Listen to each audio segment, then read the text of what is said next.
Hello everybody, I'm Joyanne Haigh. We welcome our viewers and listeners in Barbados and around the world to another edition of Face It and Fix It on CBC TV 8, CBC Barbados Facebook and YouTube, and of course Q 100.7 FM radio. Before I start, I want to wish a good friend of mine, Hal Bushell of Hal's Bar in St. Lawrence Gap. Unfortunately, he was attacked over the weekend, a vicious attack. Apparently, his house was broken into and he's recovering. And I just want to wish him a speedy recovery and much love coming from all of his friends and family. Now, today on our show, as daily positive cases remain high and the medical resources under BAMP remain under pressure, we're joined by co-chair of BAMP Task Force, Dr. TANYA SARGEANT. She is the co-chair of the BAMP Task Force on COVID-19. We're also going to be joined today by tourism consultant Dr. KERRY as she helps us to put tourism into perspective and looks at tourism, the landscape as an industry, and which we depend on, and is it under threat from the coronavirus pandemic? How we do business, maybe it's changed and we no longer can do that, and she will discuss that with us on what are the options. And later in the show, we meet a mom, GEMMA BENJAMIN, whose life turned upside down 5.5 years ago when she gave birth to twins with microcephaly. We're going to talk to her about what her life has been like, how is she navigating this pandemic, and how is she coping in this new norm. And I want you to stay tuned for that because it's a pretty exciting story. As usual, we want to hear from you. What are your questions? What are your concerns? Kindly call us on 228-5563 or 228-5562, or send us a WhatsApp message on 228-5562, or join us on Facebook by typing in CBC Barbados, and you can leave your comments there. Dr. TANYA SARGEANT will be joining us after the break.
Welcome back to Face It and Fix It.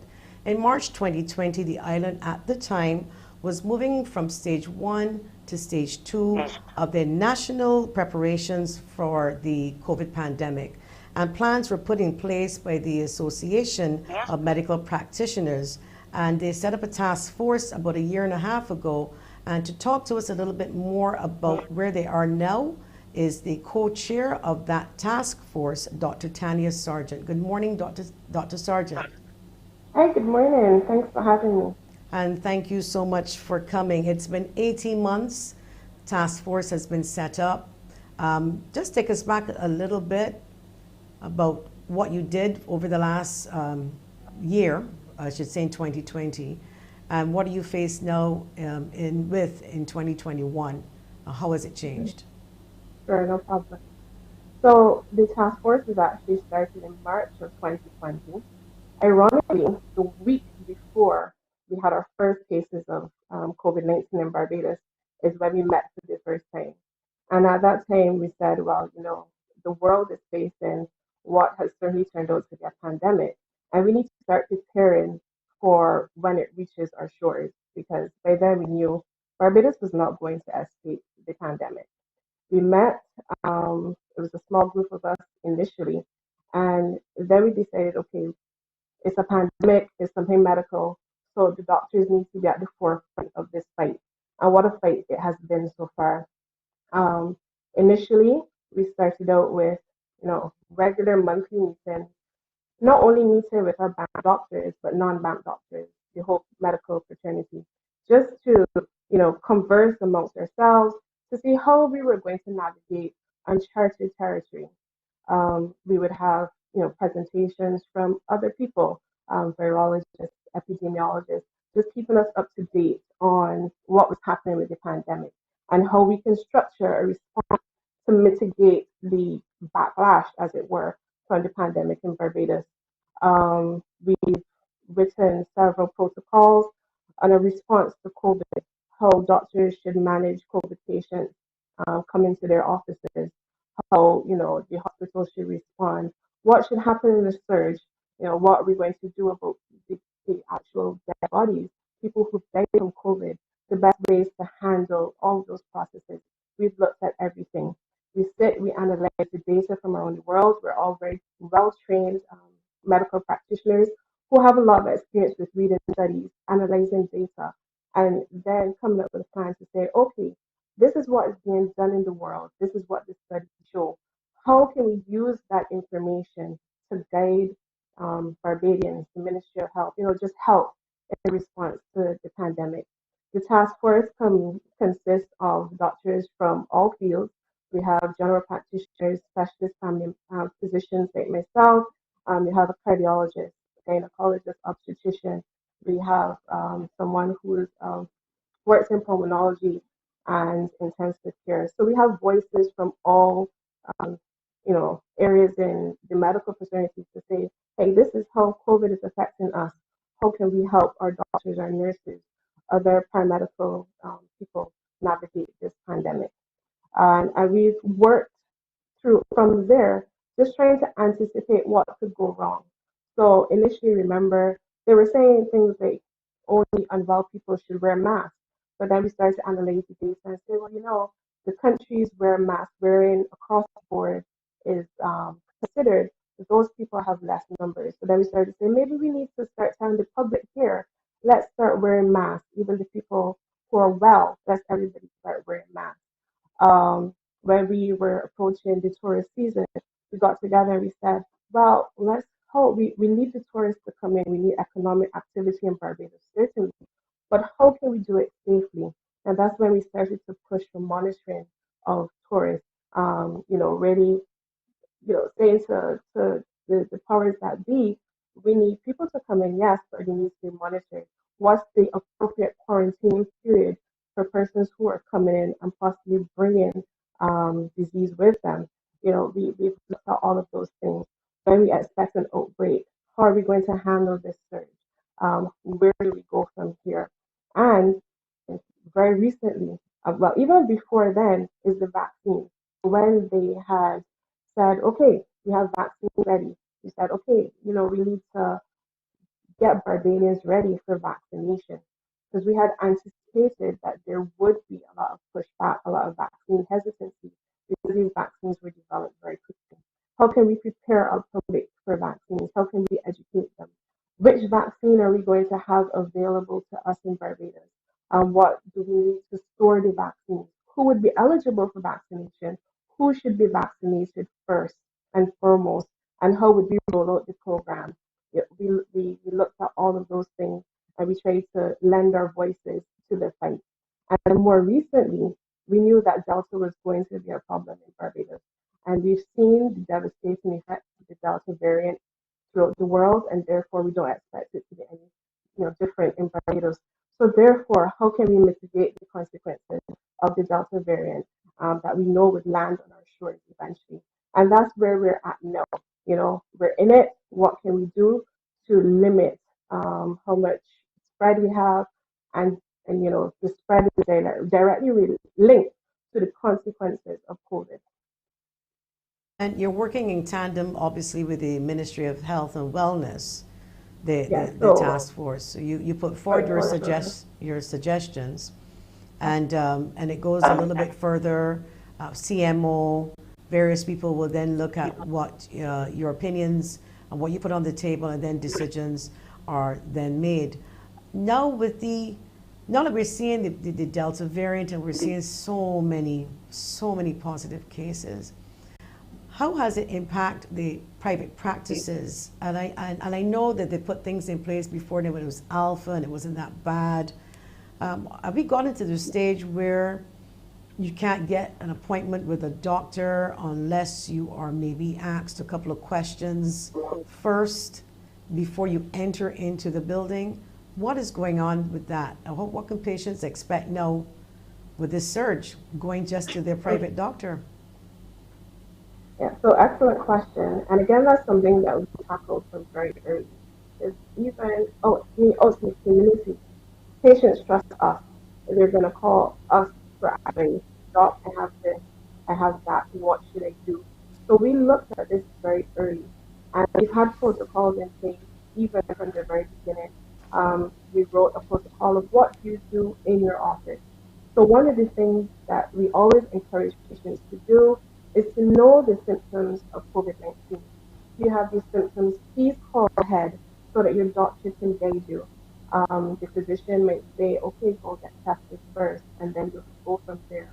Or some, offices have an area where their patients can be isolated.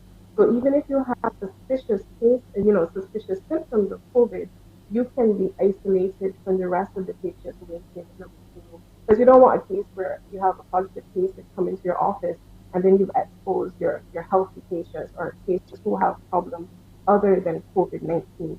And yes, people still do have problems other than COVID-19. Um, so it depends. We always advise you to call ahead, speak to your doctor, and let your doctor guide you as to what needs to be done. And that hasn't really changed that much, even with the Delta variant. We know it's much more transmissible. We know, there's community spread. It is a very dangerous variant, and we all need to protect ourselves because it's not just about protecting patients. We need to still protect those working in, actual medical practice, because we see these patients all the time. We need to protect ourselves as well as our families. So nothing much has changed with regards to what to do. We just need to reinforce that these are the things that you still need to, enforce. We don't want you to show up at the office unannounced. Let us prepare for you and guide you. Well, okay, but that's fine. But how is it impacting persons with comorbidities? They don't have COVID-19. Are we seeing more and more people? I wouldn't want to use the word being impacted, I should say. The private patients at the hospital. What is coming to BAMP and the task force? Are people complaining and saying, look, I'm not getting access to my doctor, I'm not getting access to my dialysis, I'm not getting access to my cardiologist in a timely manner? And are we seeing an increase of the deterioration of a patient who has nothing to do with COVID? Well, unfortunately to say that those things have been occurring, from the get-go. Because we've poured so many resources into COVID-19, other conditions have been left to, what's the word? We're definitely seeing that other things are being impacted by our concentration on COVID-19. And it's not just in the private sector, it's also in the public sector. All of it is linked. This is a community fight. So I hear all the time patients who go to the consulate usually for management of their diabetes, their hypertension, their other non-communicable diseases, they haven't been able to see a doctor in a year. They just go, they can get a prescription, and they have, they go to the pharmacy and they get their medication. But we're actually seeing a doctor is concerned, that is very impacted. And some people eventually, they're in the public system and then they eventually come to private care and they say, hey, look, doc, I had to find the money to come and see you because I haven't been able to see my polyclinic doctor in more than a year. I haven't had blood tests in 18 months.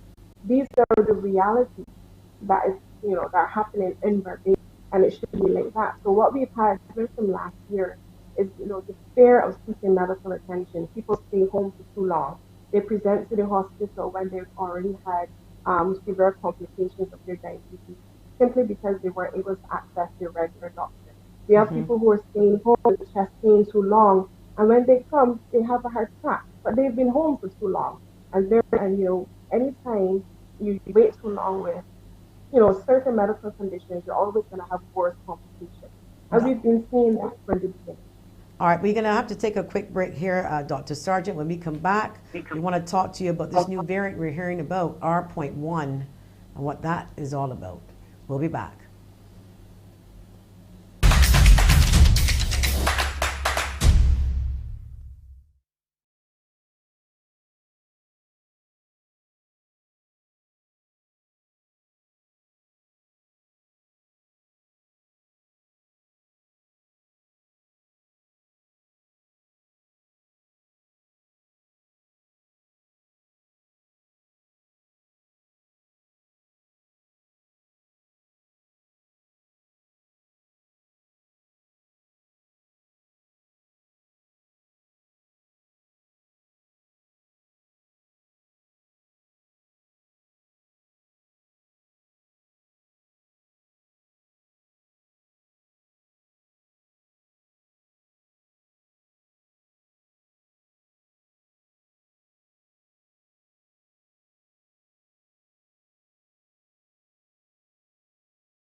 Face It and Fix It. We're speaking with Dr. Tanya Sargent, Co-Chair, BAMP COVID-19 Task Force.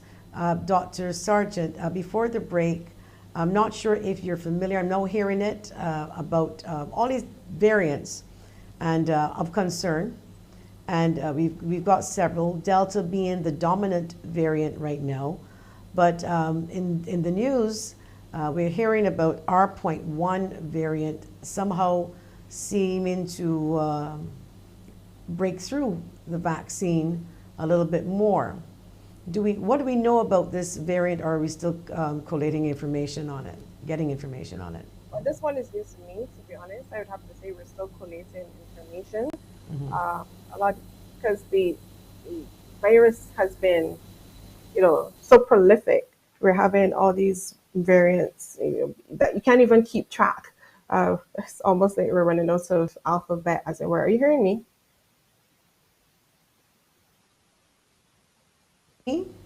Are you hearing me? Yes, we're hearing you. Yes. Go ahead. Right. So we'll have to wait for some more information to see how this new variant is going to be. Sometimes you can have new variants, but they don't necessarily mean that they cause worse disease or they're more infectious, as we've seen with Delta. We'll just have to wait and see for more information. Question this morning when I told a friend of mine that you were coming on the show. And here it is, and let's see if I can get it explained as best as possible. You have people who are catching COVID unvaccinated. You have people vaccinated still catching COVID, but not a lot of them, because we know the science says take the vaccine. It doesn't mean you won't catch it. It reduces your chances of being critically ill or even dying from COVID. Now here's where the question is.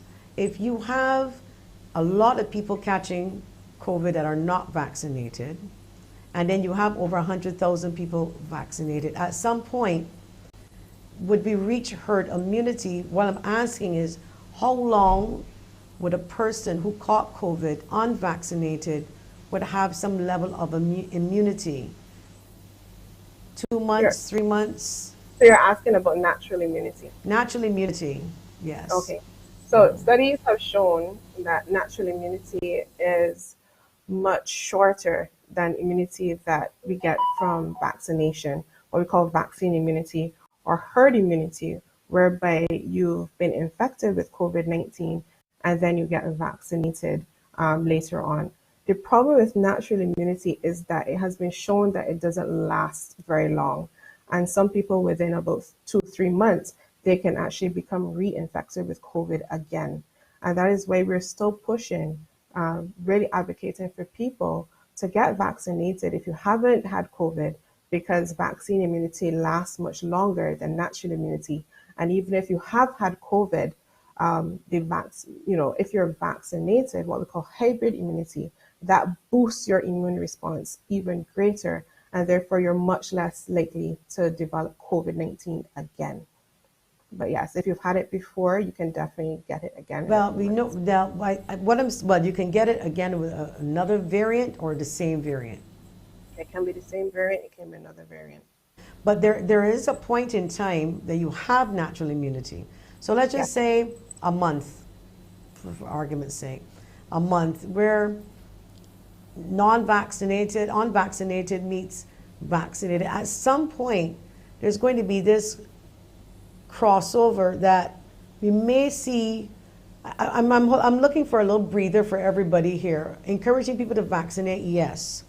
But those who are not vaccinated still have to wait, about 3 months before they can get a vaccine.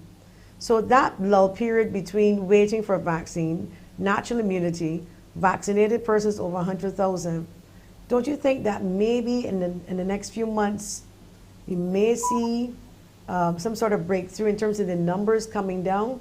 Is this it for the third wave, or do you expect to see even more by Christmas? Is there any predictions coming out of the task force? Right. So unfortunately, the nature of Delta is that it is going to move through the community faster than we can vaccinate people. And you rightly said that there is a wait for vaccination. Even if you receive your first dose, then you have to wait until you have your 2 weeks after your second dose before you have as much immunity from the vaccine as possible. Delta is just going to move too quickly. So unfortunately, we do expect the numbers to climb. We also rely on data from the University of the West Indies COVID-19 task force here in Barbados, and they've predicted that at its peak we can have easily, we could be close to 500 cases per day, which is, what we were trying to avoid. But, all we can do at this point is pray, and we're going to continue pushing for vaccination, and we're going to hope for the best. But to say that we can get ahead of Delta very easily, unfortunately, we can't say that right now. All right, we have a caller on the line. Good morning, Face It and Fix It. You are on the air. Yes, good morning. Good morning. Good morning. Good morning. Good morning. You want to speak up a little bit? Mm-hmm. Yeah. Good morning to all. Can you hear me now? Yes. All right. Just let me turn down my phone, please. Okay. Well, that's always rule number one. It would be good to turn off your TV, turn off your radio, and then talk to us. So he's going to come back. Okay. Hopefully he will. Yes, Yes, I'm go here. ahead. I'm here. No, I just want to ask a question because I don't know. From the time that this COVID started, I think it is in China, and you were saying people walking and falling down in the streets, dying in the streets. You don't see that today. At least you wasn't seeing it in other countries. You will see the people coming from China to the airports, going or coming, and that is happening. Why haven't you seen it in other countries and only in China? Can you answer that for me? So, Dr. Sargent, you heard the question. He wants to know, in the earlier stages of COVID-19, the images that coming out of China, you would see individuals dropping on the street. Well, those were the images coming out. He wants to know why we don't see that anymore. What has changed? I know we saw some images coming out of India when the Delta first came out. That is a hard question, but I would surmise that it has to do with just the sheer numbers, and then the response that, we're a bit more seasoned in dealing with the pandemic at this time. And therefore more education, probably. more education. Because remember, this came out of nowhere. We had no idea how to manage any of this. And we've had to learn over time. We've had to grow and understand research, read the research, understand the research. So it's possible that it's just a matter of we're more educated. We know how to handle the pandemic a little better. So is the task force involved in the home isolation plans? Is that information been shared with the task force? Where are we? What is happening with home isolation as well as home quarantine? I know Dr. Charles was on radio this morning on another station. Well, it was Slam, talking to a friend of ours called DJ Salt, and he mentioned a few things. Do you have information that you want to share with us regarding the home isolation and home quarantine? Okay. All right. So one of our COVID-19 task force members, Dr. Adana Granderson, is also our first VP of BAMP. And she is helping to coordinate the home isolation and home quarantine program, which hasn't come online yet, but we're definitely prepared to start it hopefully soon.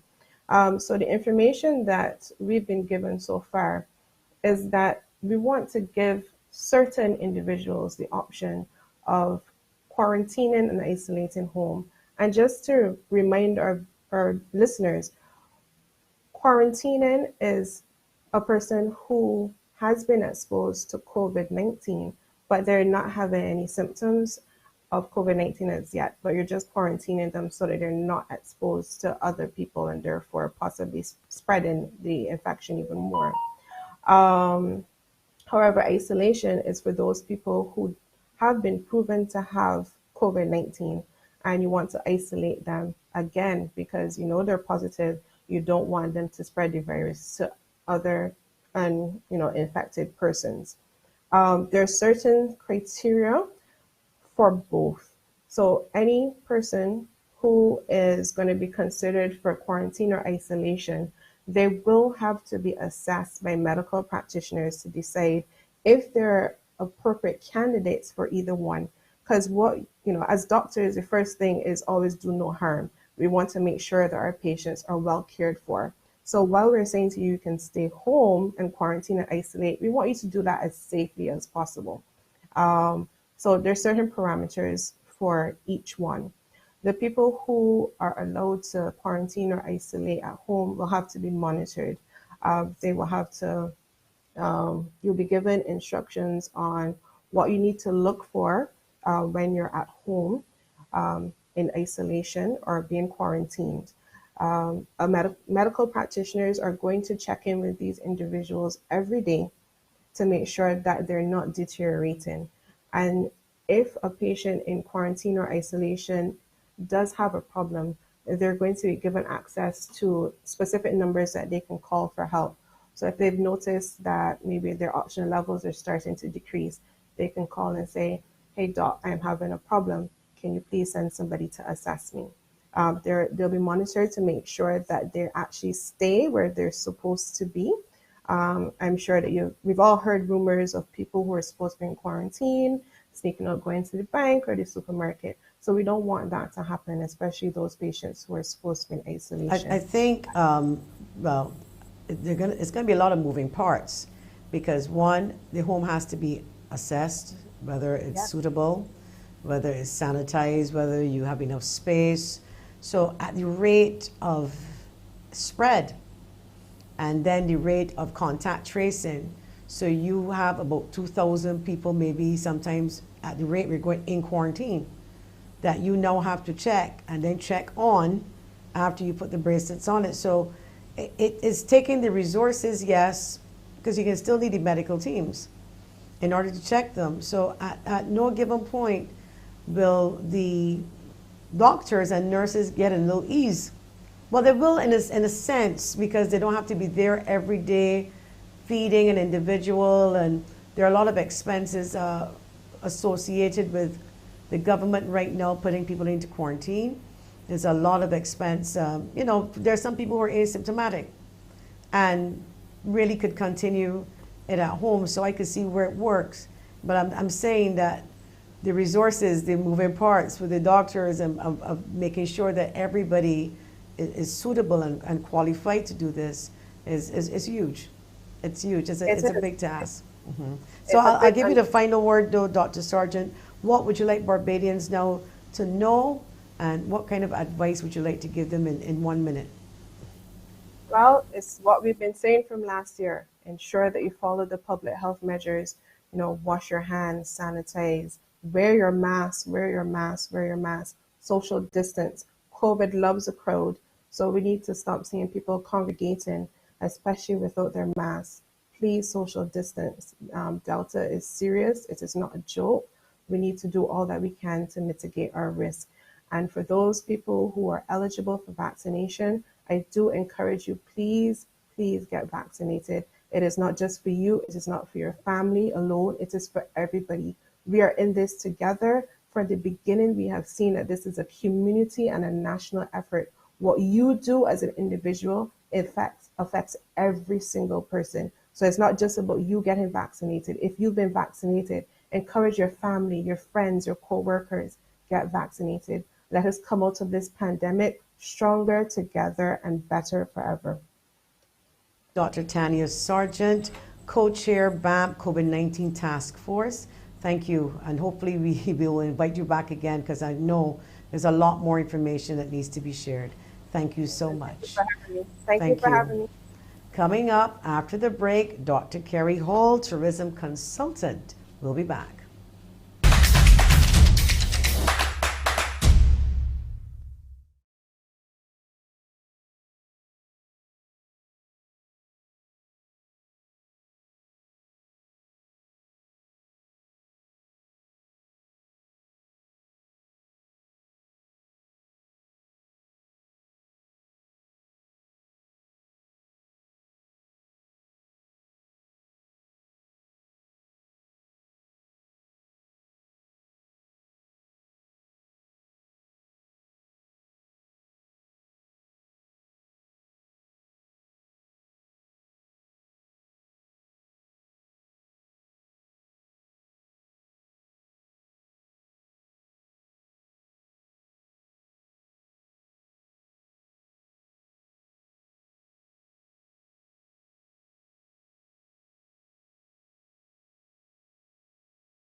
Welcome back to Face It and Fix It. My next guest is a good friend of mine. I don't hear her these days, but I know she's still my good friend, regardless.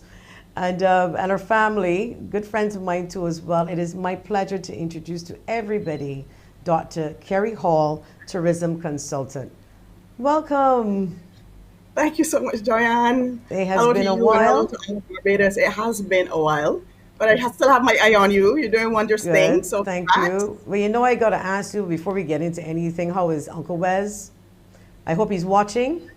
Uncle Wes is better than you and I. Okay, I probably He's figured as good. much. Thank you for asking. He's good. Okay, he's good. Well, I hope he's watching. If he is, good morning to you, Uncle Wes. I hope you're doing Morning, well. Daddy. Good. So, KERRY, I've seen you, and forgive me, people, I know KERRY, so I don't think she minds me to call her KERRY and not Please. Dr. Hall, but she I is tell Dr. everybody, Hall. KERRY is fine. I see you doing a lot of things, and social media, you have your page, Tourism Overhaul, and I will tell you this without giving, well, I have to give them a plug. Sorry, CBC. I found out about this little place called This Old House. It was just up the Yes. road from me because I saw you doing something on it. Yes. And I was like, wow, that looks cute. And I went. Spoke to the owner too. And I told her how I stumbled across the place was from your show. So That is tell so us good. about what you are doing these days with the tourism overhaul. And then we're going to talk about tourism in the country, where we are and where we think we should head. So Yes. talk about tourism overhaul first. Right. Love the name, just by the give- way. Love the name. No, not at all, not at all. Just giving myself a little plug. Tourism Overhaul, as you know, I actually exited the government service about a little over a year ago. And I have gotten into other areas of tourism in terms of working on various projects. But my heart always was, you have to go back, because I always feel that the missing link here is talking directly to our people. And I believe that is the holy grail for tourism development, is the involvement of our people, the inclusion of our people, where they feel involved, they feel understood, they feel heard. And in order for tourism to get to the next level, particularly with respect to the direction tourism is going in right now, with the modern day traveler seeking authenticity, seeking immersion, seeking to want to interact with the local communities to support the local economy. And I believe the way we have run tourism from its inception, it is more of a Sea and Sun, hotel-driven to operator-driven entity. And I don't think we have involved or included our people in the way that we should. And I always felt that that was the missing link. I feel that in many ways, me who's been in tourism for a very long time, you're sitting out there and you're talking to the same people all the time in the room. You go to conferences, you go to whatever it is, you're going to meetings at the highest levels and you're talking to the same people. And I always feel that the missing link around the table is the actual people on the ground. The most important P in the Barbados tourism product is the Barbadian people. They're the reason why our visitors keep returning over and over. And we have to involve them. We have to explain the tourism industry to them. We have to be able to create a space where they see themselves reflected in the Barbadian tourism mirror. And I just got it one day, even though it is something that I always wanted to do. And we started a lot of this work when I actually was working in the government in one of my areas of capacity. I would say which, but I just wanted to continue the work I think that we started, that we were on a good thing. The Barbadian people with respect to tourism, they're still, even though they understand the importance of the industry, there's still a disconnect. And we need to assist in bridging this gap. And I said, I want to just go and talk to the Barbadian people, talk tourism. The reception may be lukewarm at first, but hopefully, if I'm able to explain to them the type of tourism we're talking about that is completely integrates the Barbadian people, where it's a people-centered and an inclusive industry, and that's the direction the industry needs to go, because that's the direction the world is going in, that I could win some souls and get people to kind of lean in a little closer to understand the industry and actually buy in to actually become supporting the industry. So I started Tourism Overhaul, and I decided, especially now that things are so bad in the country, people have lost their livelihoods, that let me start I started first doing educational things like This Old House because I heard about Julia and heard of what a fantastic human being she was, how that whole place was created, etc. And I thought her story was interesting. But I've also, what I'm doing is based on the platform of sustainability, sustainable and responsible tourism. And I was going down that platform, but I decided to broaden the base and just start speaking to Barbadians. If there's one thing I remember, we had done a survey a couple of years ago, and the visitors said that they would love to purchase souvenirs or gifts or products and services locally made, handcrafted products from Barbadian people rather than souvenirs for Taiwan and China. And they just didn't know where to find them.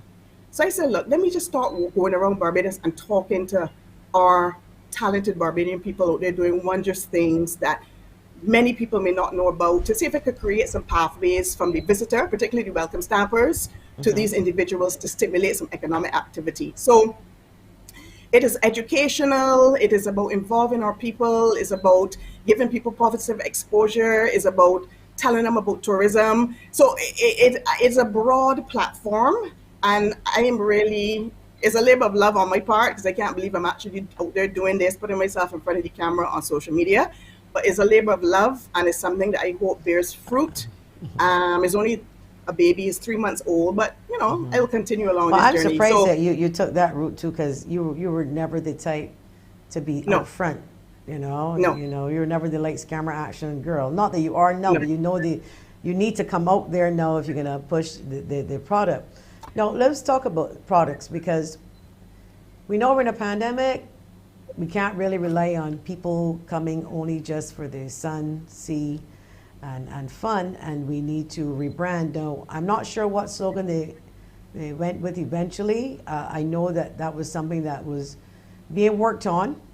I remember throwing in my 2 cents, and for me it was Barbados, it's the people you meet. Point blank, that's it, slogan, because when you said it, it really is about the people. Nothing else. And that's why people come back to Barbados more so than anything else. It's not the sun as much as you always hear an interview.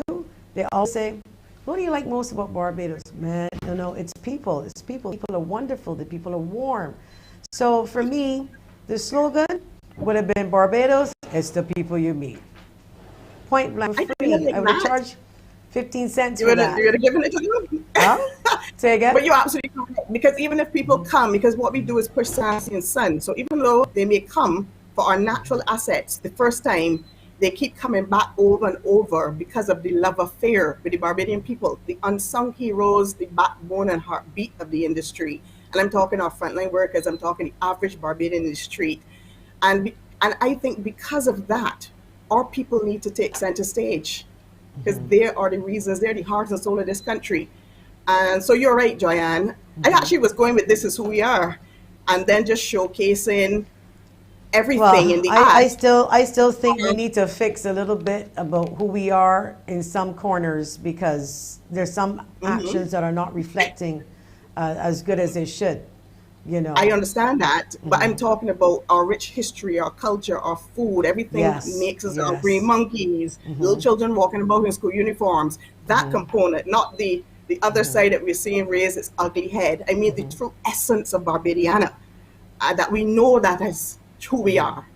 We're seeing some elements now that we don't like, but I think the true essence of who we are is a constant feature. And it's true. We need to make sure that we do things to keep it there, and especially this generation, that it's not lost. Because I hear people talking about products, and I know we have a lot of local talent here that is not pushed. So let's just say I'm coming to Barbados. It's a pandemic. You're pushing with the welcome stamp, incorporating that. This is a place where you can recreate yourself. This is a place where you can set up your business. This is a place where there's talent. This is a place where there's the mahogany, Medford mahogany, without giving everybody a plug. There are a lot of local products, whether it's sugar cake, cassava flour, even our good friend that we call the wax guy who does his wax figurines. There's a lot of talent here that we don't push, and we always talk about exporting. And we don't get to export. We just import, including the same seashells that you see on the, you know, the conch shells, and is it made in China or made in St. Lucia or somewhere? It's not ours. I know that this is a baby of yours because I know you worked on products before. Tell us how passionate, where we are, what can we do to sell this country as a place where, let's start with Rihanna. Okay, that's vocal talent, that's that talent. But you've got so many other people, the guy, the little young guy, Maloney guy, the racetrack, sports. So we still got sports. You may not have been as good as Jamaica, but we got that. We have cassava. I know my sister does a lot. Selena Spice, sugar cakes, tamarind balls, the nut seller, different things. So I can leave it to you to explain what we could do, Kerry. What should we do? Joanne, you know, this has been my passion, right? Because I think we have to start first with self-love, with loving Barbados, believing in Barbados, valuing Barbados, understanding that being Barbadian, right, is good enough. And being Barbadian, 100% uncompromisingly Bajan is how we're going to differentiate ourselves from the rest of the world, right? Let's start there. Then Barbados is arguably has one of the most diverse product offerings in the region. By dint of our history and our cultural heritage footprint is vast. The talent of our people, and as you can see in a lot of my shows, I'm showcasing the talent. And in many cases, these people are going in and doing these things without any formal training. They just got up one day and said, look, I like leathercraft, I'm going to start making some shoes, or I'm going to start making furniture, and are making the best quality products that money could buy. We have to democratize and indigenize our tourism industry. And when I say democratize, we have to level the playing field where we create a space for everybody. Like right now is the year of inclusive growth. The World Tourism Organization, they just celebrated Tourism Day. And inclusive growth means nobody's left behind, developing an industry that benefits all. And that has been my mantra from the very beginning. When we look at, and this is going to call for a collaborative effort, which means we have to come up with a plan.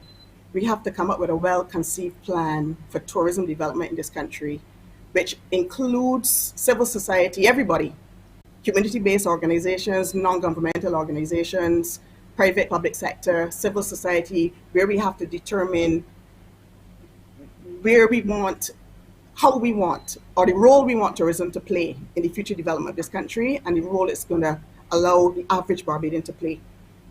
Now, I insist that that tourism dollar must be infused into the local economy. Now, we've reached a nexus in the industry where the modern day traveler has changed. We find we're dealing with a more environmentally and socially conscious traveler who wants authenticity, who wants to immerse themselves in the communities, who want to reduce their carbon footprint, who wants to support the local economy, and they want local experiences. Now, this is the time for us. Visitors say they want local experiences. They're Barbadians, they're talented Barbadians doing wondrous things that nobody knows they exist. We need to be able to create pathways from these individuals that you just spoke of to the visitor, so that that tourist dollar, or there's a more fair and equitable distribution of the tourist dollar across this country. We need to start to develop our rural areas. People come here, you know, in many ways we put Sansi and Sun. A lot of the traffic is concentrated on the west and south coast, on our beaches. We need to start to get a better spatial balance between the coastline and our rural areas, and start to develop different types of tourism product in our rural areas in order to give our rural communities an opportunity to get their fair share of the visitor economy and to benefit from the prosperity that tourism brings. What I'm saying is we need to create a space for everyone, and it can be done. It can be done. We just need to work together to be able to make it happen.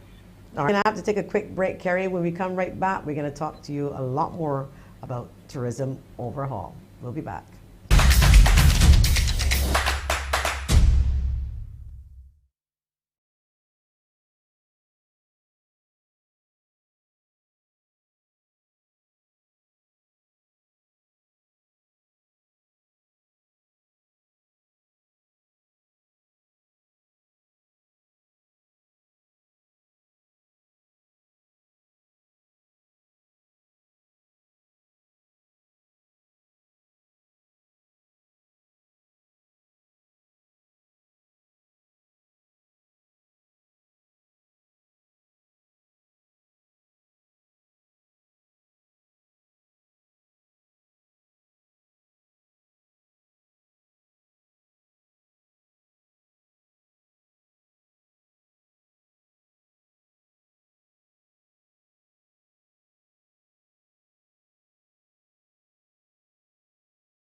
Welcome back to Face It and Fix It. We are speaking with Dr. Kerry Hall, tourism consultant.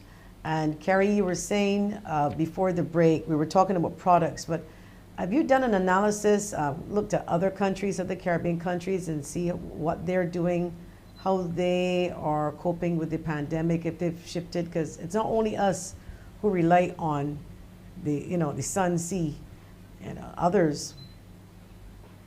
There is now a shift. Like there's some islands like St. Kitts who's doing phenomenal work in the area of sustainable tourism. They actually won a global award a couple years ago, and I would like for us to get to where they are, because I don't think we even say the word sustainable enough. And this is the future of the industry. This is the direction the world is moving in. It's a non-negotiable, particularly with what is happening with climate change. But we're looking to take a more balanced approach to tourism development, where we're not just focusing on profit and the money side, but we're also putting an equal focus on the people, local residents, to make sure tourism enhances the quality of their life and does not diminish it. And of course, equal focus on the environment, because tourism can be a force for good, but if not properly planned, managed, and controlled, it can be a destructive force. So whereas we tend to focus more on numbers crunching, on bridal tourism growth, more arrivals, is not just that. It's a quality versus quantity approach, where we're looking at the type of visitor that is coming, and we're looking at a way to find that balance to make sure that tourism brings benefits and we minimize any negative impacts the industry may have on Barbados. So that's just one area there, but other islands obviously are suffering like we are. I am seeing that, I just went to a conference there a couple of days ago, and they're trying to make the shift now into diversifying the tourism products, because that's the direction the consumer is going in. So we have no choice. Now, I wish we diversified because we thought it was the right thing to do. But the consumer is looking for cultural heritage. They're looking for health and wellness activities. They're looking for food and beverage, culinary activities, community activities, eco travel, adventure travel. I could voluntourism. I could go on and on. So if we don't start developing those areas, the visitors will just look for somewhere else where they can find those types of activities they're looking for. And fortunately for us, the activities they're looking for are also good for Barbados, because if we have visitors who want to immerse themselves, who have the value and have a respect for the norms and values that the country they're going in, they want to respect the environment, they want to respect the culture of the place, etc., as opposed to just coming in and dropping litter, lying down on the beach, not spending any money and going home. Those are the types of the more environmentally and socially type of traveler. That's the type of traveler we should be strategically targeting and attracting to Barbados right now.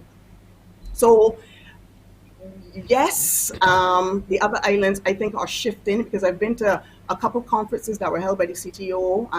I just don't like the fact that they keep bringing in foreigners to tell us that we should shift, and our food is great, our culture is great, our history. I want us to believe that for ourselves and have the confidence in ourselves of knowing that this has real value, and this is what we need to showcase to the world, right?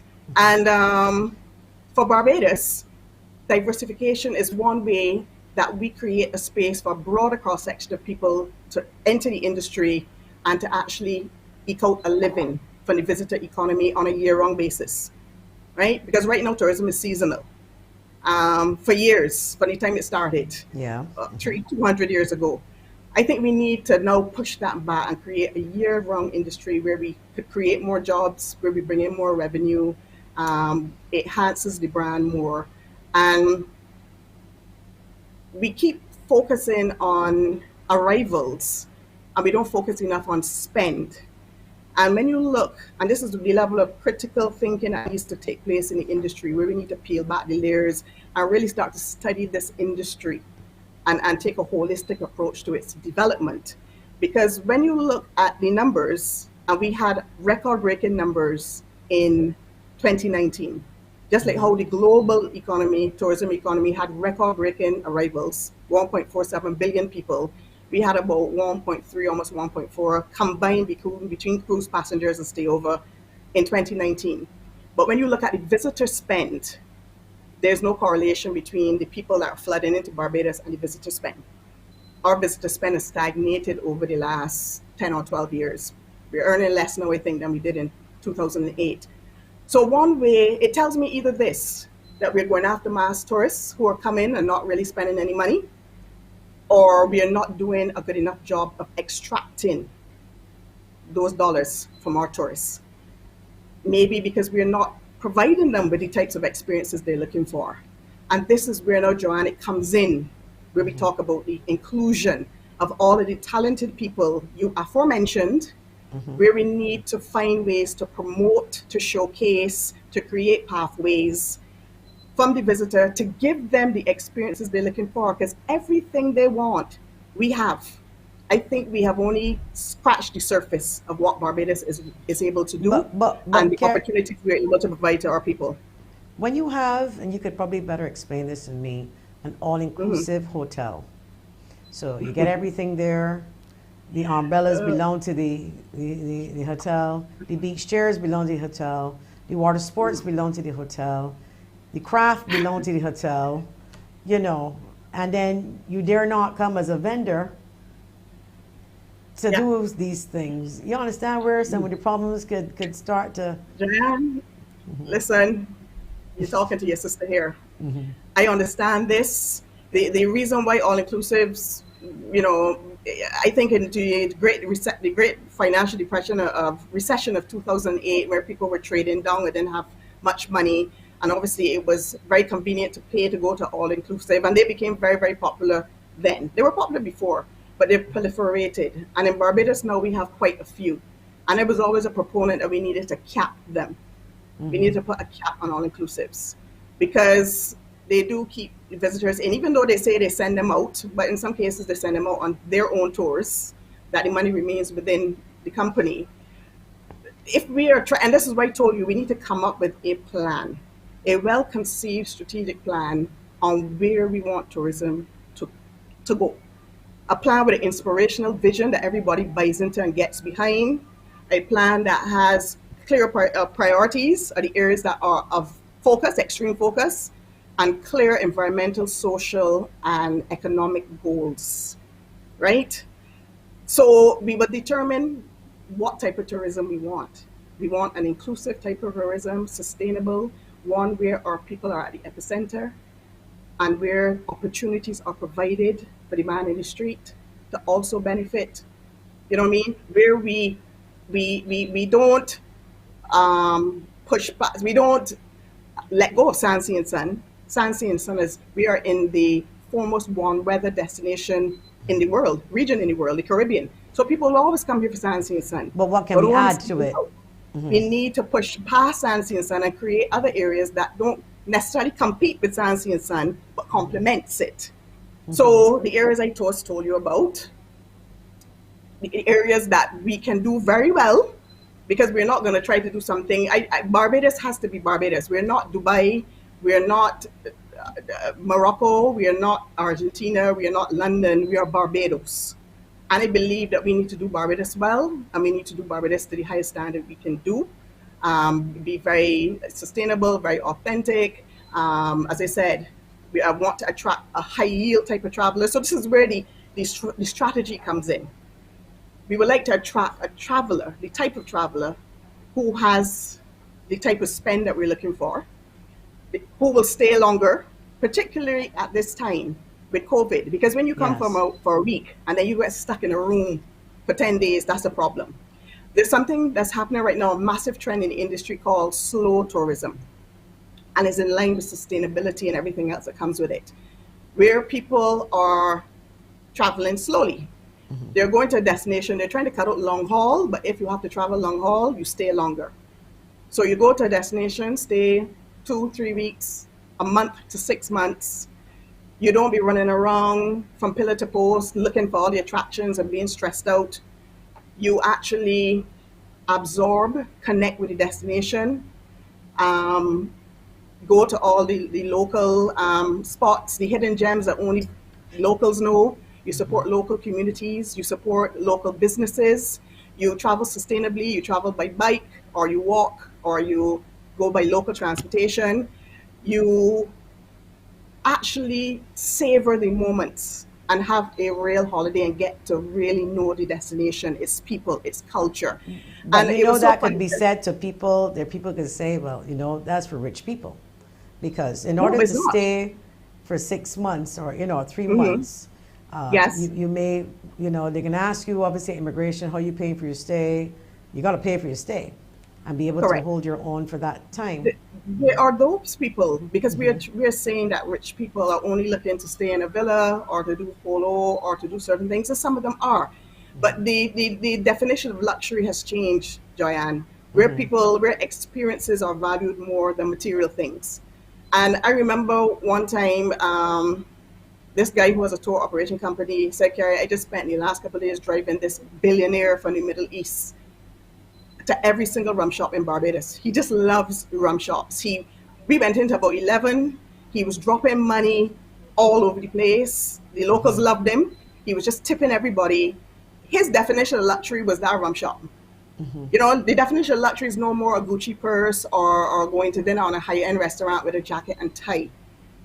The consumer defines what is luxury. So when we were talking about staying for 6 months, like for instance, I was standing outside of this old house and two people rode up to me on bicycles.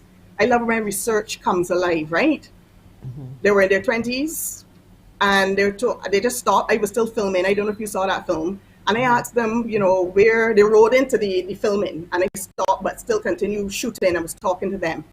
So I said, where are you from? The Crane? Because they were on bicycles. And they're like, no, we're coming from Oystins. And I'm like, y'all rode up here? Yeah. They said, we just came in, we're a month.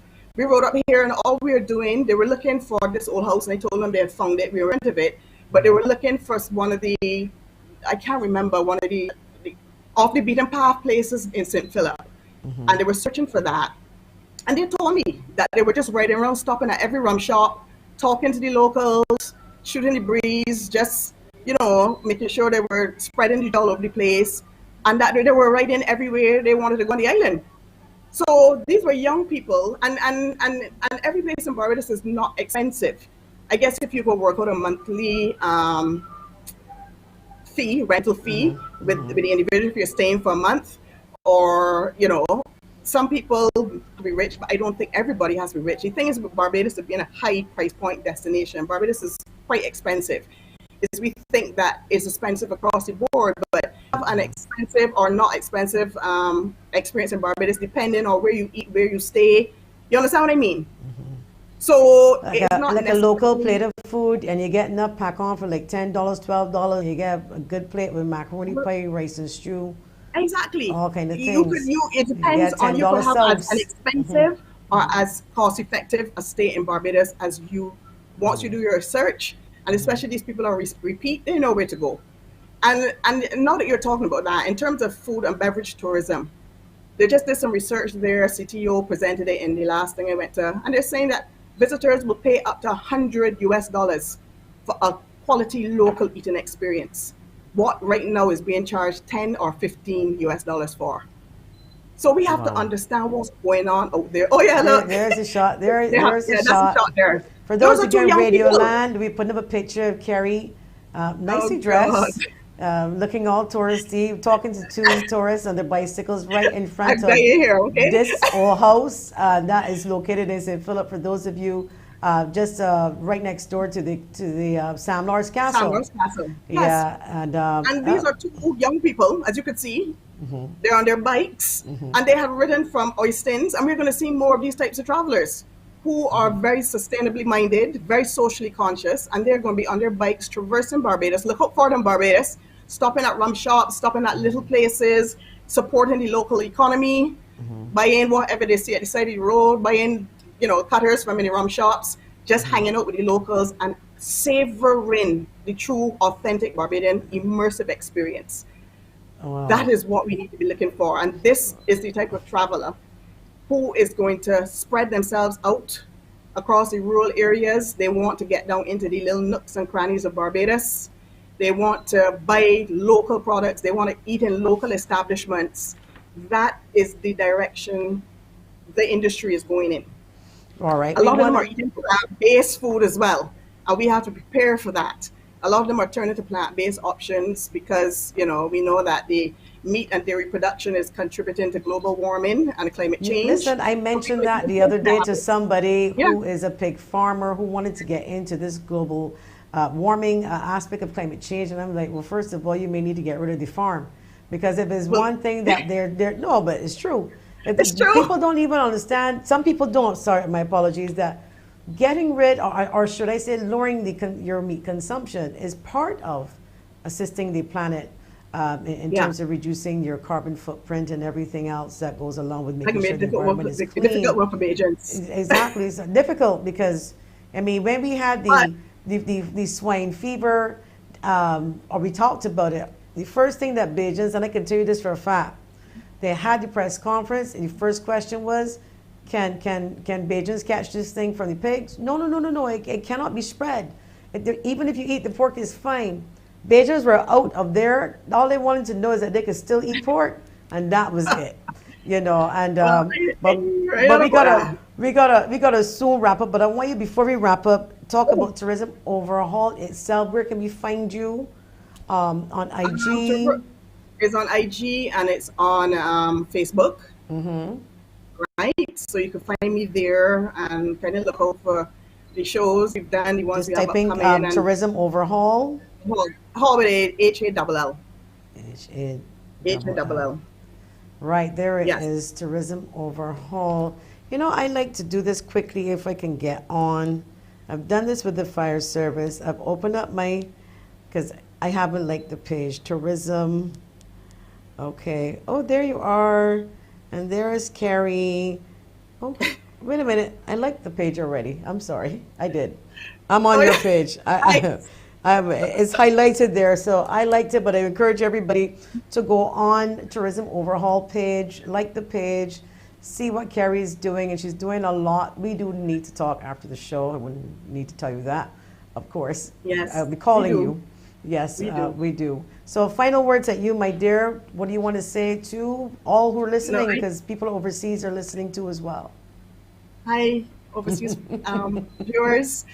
No, I just want us to be able to reset our tourism industry, to reimagine it, to build on all the good that has been done before, and understand that there's so much more that can be done in terms of including our people, in terms of diversifying our product, reimagining our product, and showcasing, telling the story of Barbados to the world. And just one thing, in terms of all the areas I told you that we could spread into our African, we very much have concentrated on the Eurocentric side of our history. We now need to focus on the Afrocentric side. And as we, open gateways into Africa, that is another area that we need to develop, along with quite a few that we just said, and Rosa and Joyanne that you just mentioned.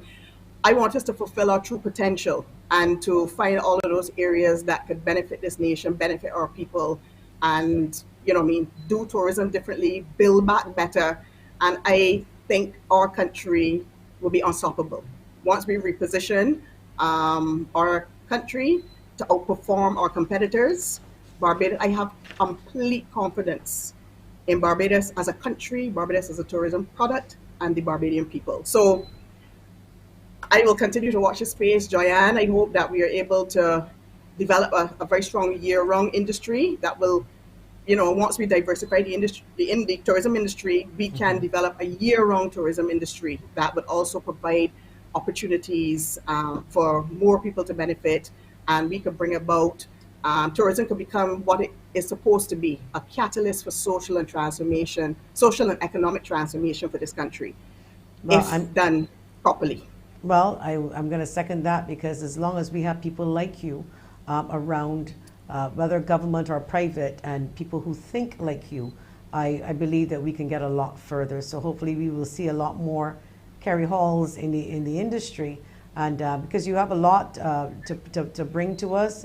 We got a lot of positive comments on our social media page, on our WhatsApp we weren't able to share, and KERRY, your personality alone, I mean, who ain't gonna want to sit down and listen to you? I mean, I could sit down here and listen to you all day long, So Of I course, want we to only scratch the surface today. Of course, exactly. we So you only got to scratch the promise me surface. you're I gonna could come back. talk You're gonna all come day back. on this topic. You're gonna Yeah, come back because we for need to sure. start talking to our people to get them to start to lean in because we will not be able to develop a successful tourism industry unless we put our people at the epicenter of our industry. It is the potential and passion within our local communities that's the key to the development of this country.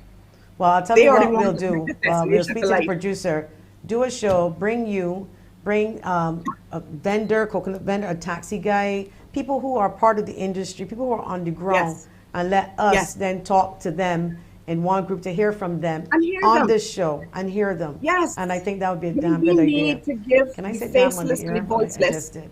Okay, so Correct. We need to give the faces and the voiceless a face and a voice. We need to start to lean into our people. And what's happening, this is the last one, around the world, is a lot of destinations are shifting from being traveler focused to being more local centric. Whereas before it was telling the traveler, come, this is a paradise, and we'll do everything to make you think that you're in dreamland. Now it's like, no, let's go and talk to the locals and yeah. see if they're okay with the direction we're going in and what do they want to see for tourism for themselves. Well, we're That's the gonna. only way we will remain a welcoming society, and this is going to work. All right, we definitely gonna leave it right there, I'm done. Kerry. We're gonna bring you back for sure. I want to thank you so much, for coming on the show, and we certainly will be bringing you back. Thanks, Kerry Hall, tourism consultant. When we come back, Mom Gemma Brathwaite is speaking to us about her children. Gemma Benjamin, my apologies, will be speaking to us about microcephaly and her twins. We'll be back.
Welcome back to Face It and Fix It. Our last guest is a mom of, I believe, Gemma, you have 4 children, but we're concentrating this morning on the twin girls.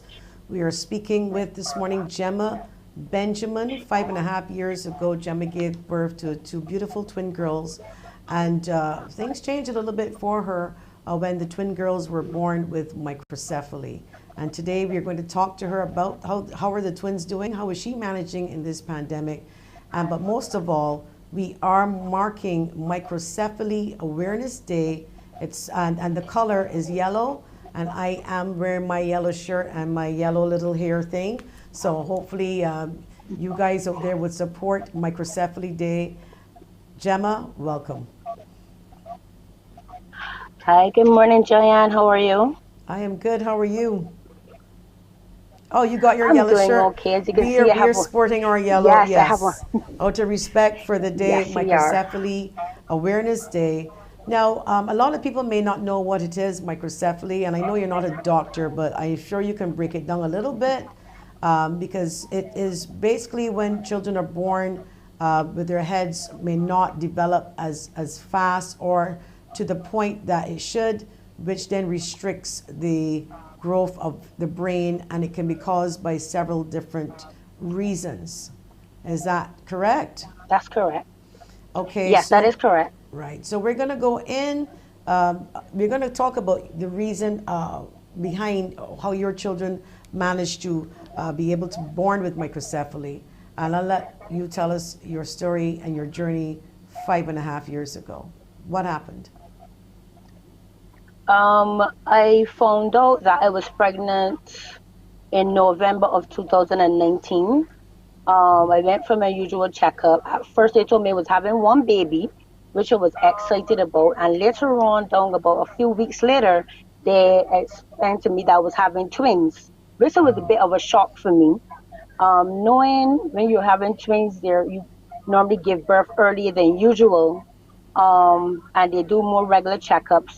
As we got closer down to our due date, which was scheduled for the 30th of September, which is In, Microcephaly Day as we know today, 2000 and what year? 19, Not 2015, sorry. 15. Yes. Okay, go ahead. That's all right. Yes. Um, when we reached about 19 weeks, they explained to me that the children's heads were a bit smaller than usual. Their gestational date was fine, but their head size was smaller than usual. So they said they would do further tests. And when we got about 29 weeks, the doctor confirmed that their heads exactly are smaller than usual. The doctor explained to me that they're going to run tests when they're born at 36 weeks to indeed confirm that the girls were born with microcephaly, which we also know as the Zika virus. So you caught Zika while you were pregnant with the Yes, that's twins. correct. So did you know when you caught Zika and you were pregnant that this was going to be? Did anybody have this conversation with you to say that there's a possibility that this could happen with the virus? Well, I was aware there was a Zika virus going around, but I was never sick. I didn't really know that I had Zika. Probably just had the symptoms in between. They just passed in and out. It's only when when I found out I was pregnant with the girls, is that I they told me that the girls had microcephaly. Like on a later, further down in my examination, going on from the 4 months to the 2 weeks, then to the 1 week examination, they continued to do further tests to confirm that that they had microcephaly. So how difficult was that for you as a mother, hearing the news, not one but two of your girls? It was indeed a shock for me. It was indeed a shock for me to find out that not only one of my girls had this condition, but both of them had this condition. I know that it was going to be a bit difficult for me. I was not prepared for that, but I said, I'm just going to put it in God's hands. And if the producer can put up the pictures again, because they have two beautiful names. It's Taria and Torian. Tarian and Torian. Toria and Toria and Taraya. Taraya. I had them pronounced wrong. My apology. So okay, That's one okay. sucking her finger. Who's that one of the twin in the picture? Uh, That's the in the one picture sucking with the the finger yellow. is Toria. That's Toria. The one And sucking her finger, that's Toria. that's Toria and Taria. And Okay. the one on the other side with her legs like slightly open, that's Toria. That's the more severe baby. She has severe microcephaly. Also, they're not both being impacted the same. So No. you want to give us? Toria has mild Toria has mild microcephaly, which it only affects like her lower limb. She can do certain things for herself, whereas Toria, she has severe microcephaly where she has to be fed by hand. She's not able to feed herself for certain things. Right now, she has a feeding tube where everything has to be blended down, from fruits to vegetables to everything has to be blended down for her, and she can only intake a certain amount. So how has that been like for you in terms of their health care over the last 5.5 years? Because obviously there's some health concerns.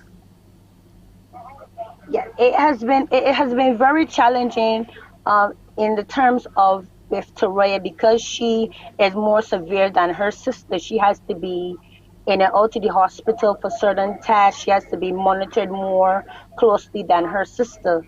and she has in a feeding tube, if anything goes wrong, I have to like run a leave home. If the tube bursts or it comes out of her stomach, I have to go immediately straight to the hospital to have it replaced because she has like a slight opening in her stomach. It can't let any air or anything get in like that. It has to replace immediately. I have to call them ahead to make sure that they have the tools ready to replace the tube that she has in. And that happens on a regular basis? I mean, every couple of months you have to Yes, change? yes, it does happen on a regular. The tube is supposed to be changed every 3 months. Um, within, she had the tube placed in December last year. We spent 3 weeks in the hospital to make sure that everything was going okay. As soon as she got home, the tube burst. We had to run right back down to the hospital to have it replaced. So we've been in the hospital like on 7 occasions to have it replaced immediately. Are you the only person on the island that you know of? Because I know that there are organizations all over the world. Obviously, today is Microcephaly Awareness Day. Are you the only person that you're aware of with children with microcephaly? Or have you met any other parents in Barbados? I've met one other parent. We keep in contact off and on. Her grandson, he also has microcephaly. He's much younger than the girls, but he also has microcephaly as well. So, what is the lifespan? Because I know that I think it's in America, there's a person at 42 years old with microcephaly. Yeah. So, I've actually spoken to another parent overseas. I think her son is about 42. He's actually married and had a normal life and has kids that live a normal life even though he has microcephaly. what do you want the public to know about your two girls? If you want to educate them about microcephaly, because I know you take them out. Microcephaly. I know Barbadians, not all. Me, even being a mother of a daughter with a disability, sometimes you get little stares. Sometimes you want to say to them, you can take a picture if you like, and sometimes they're just curious. They don't mean to be rude. Some people just don't know, and they just don't know what to say. What do you want to tell Barbadians about your girls and their personality? Start with one of them first. There are Toria, which is the oldest of the two. She is fun loving, she is very active, she's very adventurous. Despite her challenges, she just gets up on a normal day from 4:30 in the morning and goes straight right through the day without a nap unless I take her out or she's had therapy or she's just a fun loving child. Toraya, despite her challenges, she's also adventurous as well. She may not be able to do things as well as her sister, but she follows her sister. Her sister is her guiding light. If her sister moves left, she moves left. If she moves right, she moves right. So they have an unbreakable bond. They're just the most amazing children that you could think of. Okay.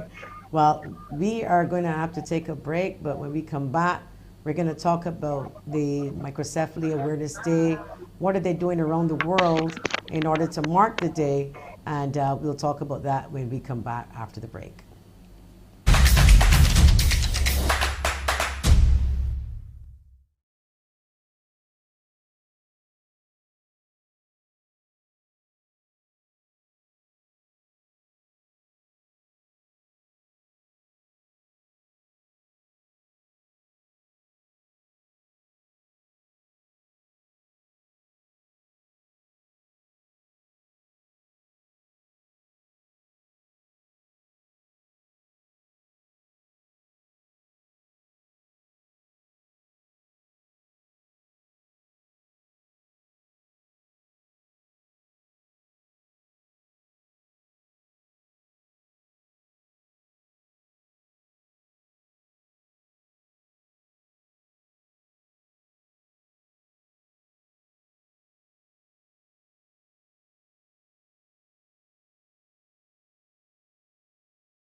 Back to Face It and Fix It. We're speaking with GEMMA Benjamin, and we are celebrating Microcephaly Awareness Day.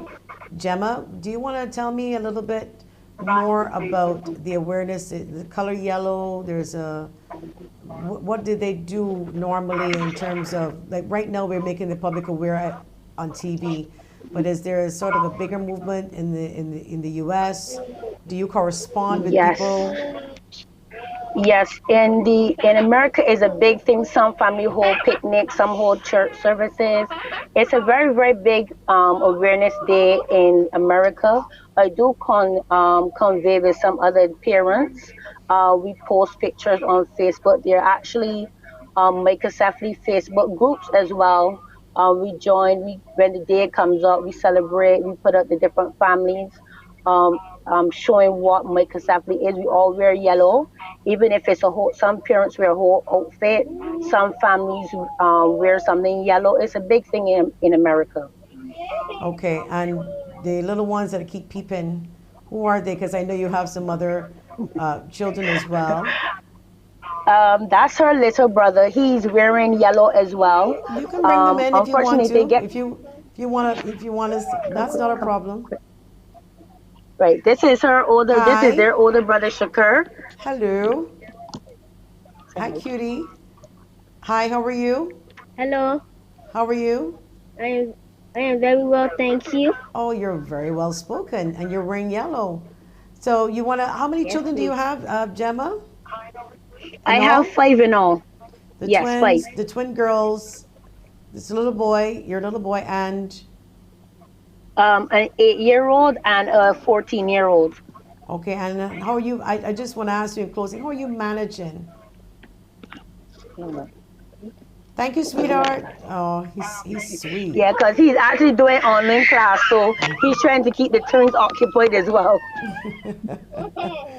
So how do you manage on a daily basis with the girls and the other children? How do you manage? It's right now the online class with them is a bit taxing, but we're making it because they only attend the Children Development Center, but with the coronavirus and stuff, they are doing online physical therapy and online classes. So it's a Who's bit who's doing online taxing to classes? All of them? all of them are doing online classes. The girls they're doing once a week or twice a week physical therapy.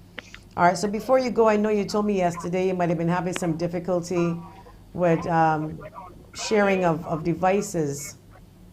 Hmm. Okay. Well, hopefully you don't have to share too much anymore. They decided to get you some stuff, so you've got two more tablets to add to what you have. For the girls, Thank you very much. you are welcome, and I will either get to you or we'll leave them at CBC, but I will let you know. We'll call you and let you know. But more than likely, we'll leave them up front at reception for you to, so you don't have to Okay. worry, because I know you weren't successful yesterday. I won't get into it. In changing what you needed to change for the tablet, it wasn't working. And these are for the girls, but you do what you want with the rest of the family, because I believe that everybody's child is getting a tablet, and yours should too. And we'll make sure some apps are on it so that they can have some colors and some information on it that will be helpful to the girls. Because as you said, they're doing things, and I just want people to know that the girls can function. Function is limited, but Yeah. they can function. I'll leave the final words at you, Gemma. What do you want to say? I just want Barbadians to be more aware of microcephaly day because some people think that having microcephaly is a death sentence. It's not. The children are functioning. They may not function as much as a normal child, but they do things that what especially Tori, she can feed herself to a certain extent. We put on certain videos and she may not be able to form sentences, but she can be able to form certain words. She can have a conversation with you to an extent. Toraya is the same thing. So they're living a normal life as far as I'm concerned, despite their challenges. All right, Gemma, I want to thank you. I know you You live there in the Pines, so I think it's probably best for me to leave the devices here at CBC because it's easier for you to collect them. We will be in touch because we do have another surprise for you, but I won't say it here, but I will just hint to it that you will get an ease in health care when it comes to your children on a more private basis for a couple of months, including that of maybe changing the tubes and not having to go and to the QEH. We are arranging some assistance for you in the private sector so that the girls wouldn't have to be in a pandemic, wouldn't have to go out there and wait hours at Yeah, because QEH. they're not able to wear. I know there has been an example where the girls were, when this pandemic first started, we had an incident where I was told the child had to put on a mask, and she can't, because of her condition, she can't keep on a mask during the transportation ride. So I have to sometimes even catch a taxi to go to and from the hospital to eliminate her being around everybody, picking up certain viruses, transportation, taking them to and fro, and they don't understand that. Oh, she needs to wear a mask. Yes, she can wear a mask, but how long it took for her having a seizure? Because with microcephaly, there are so many different problems you can have. You can have seizures, feeding challenges, hearing loss, vision. Right now, she had Taraya, which is the youngest of the two. She has vision challenges. She has to wear glasses to help with her vision. There's so many things that come along with microcephaly that people are not aware of. They just think it's just the brain controls everything. It So does. once your brain shuts down, there's nothing. The brain tell you to lift up your hand, you can't lift up your hand. Right now, she has problems with her hips as well. She may later on down in life, she may need hip surgery. Toria, she may need to have surgery as well in her feet because one of her feet is not straight flat down. So she both of them have to wear braces, both elbow and feet, to keep them balanced. Well, I'm going to say this to you, Gemma. In closing, this show is called Face It and Fix It. And in life, people may feel that fixing something means perfection. It doesn't mean perfection. Fixing something just means, in the most cases, making life a little bit easier for people, giving them a little bit more comfort, because there's some things in life that you cannot change, but you can fix it to the extent that it brings a level of peace and comfort to human beings. And I hope that the tablets will help as far as stimulating them with education. It doesn't matter, we don't expect them to become whatever. We just want them to be happy. And then and related to healthcare, which I know is a challenge for you. As I said to you, we'll speak later, but help is coming in a private way, so doctors would be able to more pay you a visit to look in on those children free of charge. That would sort of reduce your visits to the QEH. And I want to thank you and God bless you. It has been my pleasure to have you and your children featured on the show. And it's my pleasure to wear these colors in showing respect for the cause. Okay? Thank you so Thank much. you very much, Joanne, and thank you very much for Barbados for hearing my explanation of microcephaly. And I hope that most of you are wearing something yellow, even if it's just a thought that counts for the girls. Thank you so much, Gemma. Thank you. We'll be back You're after the break. Thank you.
Welcome back to Face It and Fix It. Our last guest is Adriana Waith, Youth Program Assistant in the Division of Youth Affairs and also the Chairman of the National Youth Week Committee.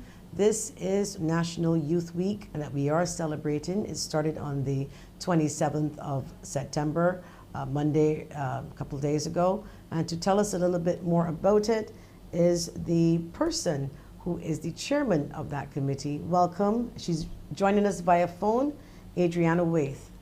Hi, good morning. Good morning, Adriana. How are you? I'm good, and yourself? Not too bad, not too bad. Tell us quickly about the youth program and about this week and its activities. Okay, so National Youth Week, before I get into the activities that we have now, I would just like to give a brief description of it. It was conceptualized and implemented in 2015 as an intervention by the Division of Youth Affairs to promote participation and empowerment of the nation's youth as they have realized the need for a dedicated space for youth within the national calendar. It was seen to be critical to the sustainable development of the nation, basically. So during National Youth Week, we tend to emphasize the creating a safe space for the youth where we highlight their achievements, we display their creativity and innovation, but we also seek to engage them in activities which will provide solutions to the concerns and issues that are affecting us. So the theme for National Youth Week is uplifting youth for a brighter future, and that came about because this week we are aiming to highlight the achievements of the youth, as well as to speak on issues confronting young people. So on Monday, which is the 27th of September, we would have launched the Tools to Thrive School Outreach Campaign, and that is one that was launched within the public secondary schools here in Barbados, and the topics for that included self-care, self-awareness, self-control, and discipline, as well as yoga and meditation, and how fitness as well as nutrition ties into our physical and mental well-being, because we recognize that the persons within fifth form, they are the ones who have to make quote-unquote life-changing decisions with regards to whether they want to extend their studies by going into sixth form or one of the tertiary education institutions here on the island, or whether they wish to enter the workforce. So the aim of this program is basically to help them transition from adolescents to adults and hopefully help them to understand the need for good self-care habits and techniques and so on. On Tuesday, we would have launched the Youth Volunteer Day. That is Tuesday, the 28th of September, and that was basically geared towards mobilizing youth members within the youth organizations and groups here in Barbados to give of themselves to their communities. So the theme for that day was actually uplifting our communities, and we found that volunteering actually teaches individuals essential life skills such as teamwork and planning and organizing, which are all essential basically to be more responsible citizens. So we wish to start from the bottom, youth, up into the the older generation going forward. That activity, the entrance have actually not closed. There is still time to submit videos and photos and captions of voluntary work that youth organizations would have completed, and we're actually taking entries of acts that were committed from January this year up until October 3rd. We have gifts, in the form of $500, $300, and $200 for those persons we believe had really given of themselves and executed their plans and addressed the issues that we were seeking to address. We have had a few entries, and we're just waiting on Sunday to post those onto our Facebook and Instagram page. The Instagram page being DivYouth246, which is DivYouth 246, and our Facebook page is Division of Youth Affairs. Wednesday, which was yesterday, we would have had the Get Hired, and that was a 2-day employability workshop in collaboration with the Princess Trust International, and this would have given persons between the ages of 18 to 25 the opportunity to personally develop. They would have had workshops on communication, team building skills, and so on, as well as prepare them for the interviews, which there would have been a part of yesterday, and some are actually happening today as well. So we're wishing all those participants good luck, and hopefully they actually meet. These are actual job interviews. They were very good. Employers who are actively seeking ambitious and promising candidates, They were literally placed right in front of them, and they had the opportunity to sell themselves to the best way possible. I like that. That's right? really good. Yes, because we recognize that employability has always been a struggle for the youth, and given the pandemic, it has increased the stress or strain that has been placed on them. So we created that opportunity for them. But before giving them that opportunity, we actually had a workshop to ensure that they were as ready as possible. Today is our social media takeover. So that is Facebook, Instagram. We actually posted a few posts like an hour ago, actually, launching the social media takeover. Today is also the Caribbean Youth Day. The theme of this day today is Building Resilience, COVID-19, Mental Health, and Caribbean Development. So we will have a series of messages and videos. One video has been posted thus far, and that was with myself, just an introduction to the Caribbean Youth Day and what is to be expected for today. We have a series of messages and videos, and you will actually see some familiar faces. Thus far, we've posted one post with Miss Ronald King, and she is going to share a message on toxic masculinity. And that is only one of many, many, many topics that we're going to touch on today. Toxic masculinity. Yes, please. Toxic masculinity. And we intend to have messages on mental health because that's very, very, very important. We also have physical issues, educational issues, employment. We're just going to touch on topics we believe are undermining the Caribbean development as it pertains to youth, basically. So that's what we're going to spend our day today pushing that message. And interaction and participation is very, very easy. A person just needs to click a button, swipe a finger, share, post, like, comment. You know, we want that participation. We want the interaction. We want to have that conversation with persons. You may not be a member of the youth demographic, but we still welcome that conversation as well, obviously, because all information, all interaction is useful, basically.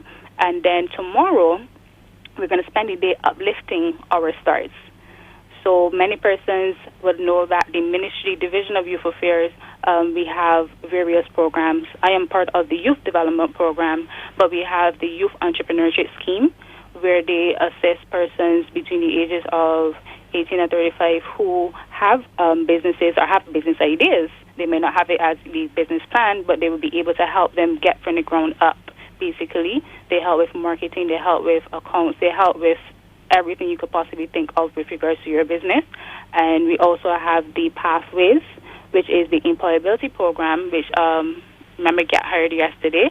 That is part of that. And then we also have the Next Step Training Initiative, which is the educational aspects of our programs. So, yes, tomorrow we are beginning lifting our stars where they speak, where we are going to highlight the persons who would have passed through our programs and who have gone on to do exceptionally well in their areas of expertise and fields. And these persons... Let me ask you a quick question before, because this is so much to pack in 1 week. But obviously, because one of the things about highlighting a week, and we all have special weeks for everything. What we do outside of that, though, I mean, I know you do a lot, but you want to, after you list some of that, just give us a general overview of a whole year, because to pack all of that in a week, and then we don't hear anything about it anymore. When you finish explaining, telling us about the week, you can cut a few minutes. Just tell us in general, you know, what you're planning for the whole year, because I don't want people thinking, well, is that it for this week? Will I have another opportunity to train for jobs? Will there be another like job fair where people are interviewing people? Is it only in this week? You know, so want to make sure that the youth that are listening may know that they have another chance, and it's not only reduced down to what's happening in this week. Yeah, the Ministry of Youth, Sports and Community Empowerment, every day of the year we are doing something for the youth. We have these programs, as I said, we have the Youth Development Program, where we have youth commissioners and youth program assistants like myself who are assigned to the various districts across Barbados. So I'm actually assigned to the St. Michael Southeast area, and I'm assigned to that area to do the particular programs and stuff that they may need or want, and we have officers assigned to all of the other areas to cater to their needs. Outside of that, we have the YES, which is the Youth Entrepreneurship Scheme. That runs all year through. You just have to give us a call. 535-3835. We have the Pathways, which is also the employability program. Everything just has a form. You fill out that form, you submit that form. You go to Sky Mall. We're located at Sky Mall just beyond Burger King in the corner. And the receptionist is always there. If the receptionist is not there, any employee could assist you with further information about our programs. We're going to have to leave it right there, but the number is 535-3835. Yes, please. Okay. And more details can be found on our social media pages, which are Instagram, DivYouth246, DIVYOUTH246, and Facebook, Division of Youth Affairs. You can send us a message, and we could respond as soon as we see the message. All right. Thank you so much for that information, and continue to have a fabulous week as you light the youth in this country. We do have a caller on the line, concerned citizen. Good morning. Can I help you?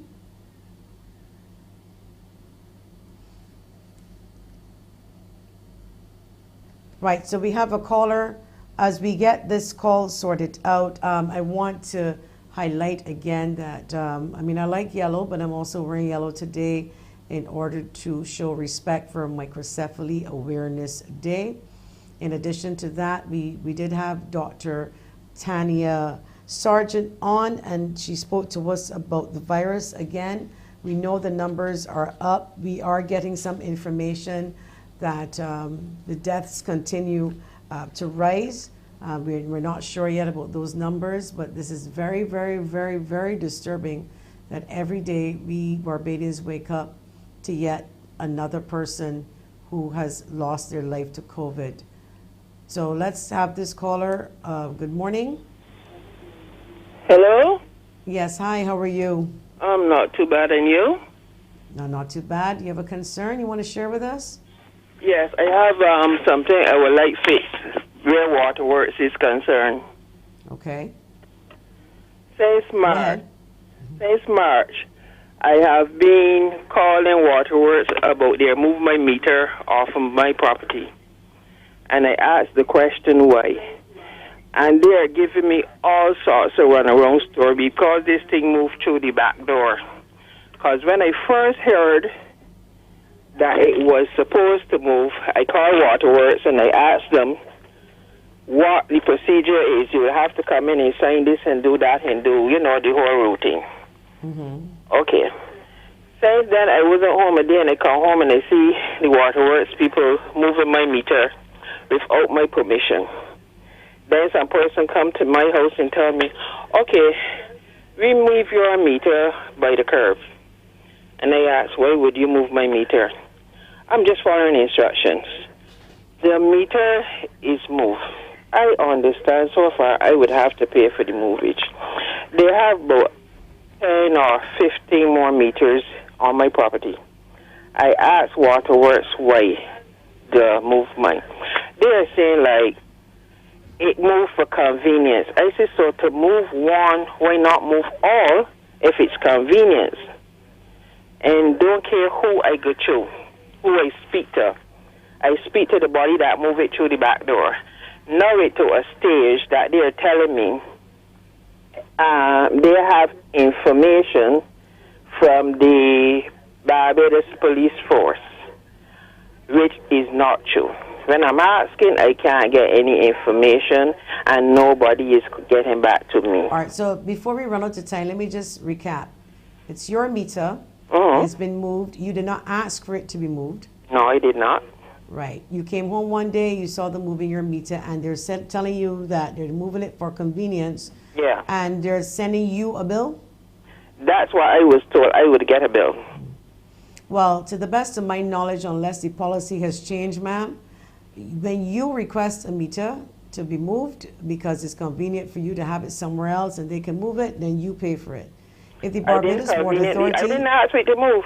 No, but listen to me. If the Barbados Water Authority decides that they need to move a meter because for whatever reason it's too close to maybe a curb, maybe it's getting hit all the time by a car, then they cannot charge you for that.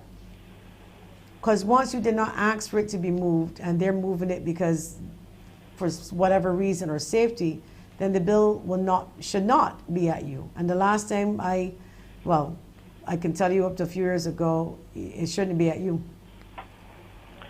All right. So what we'll do is we'll pass on your name, a number to the Barbados Water Authority after the show.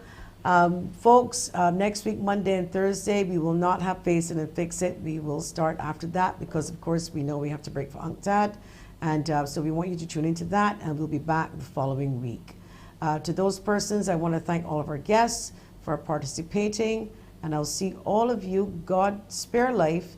I don't know what the date is at the top of my head, but we're taking a break next week, and we'll be back the following week. So until we meet again, my friends, stay safe, stay maxed up, stay at a distance, vaccinate, sanitize, do all the right things. Let's get these numbers down. Christmas is around the corner now, and I want to have a happy Christmas. So do you.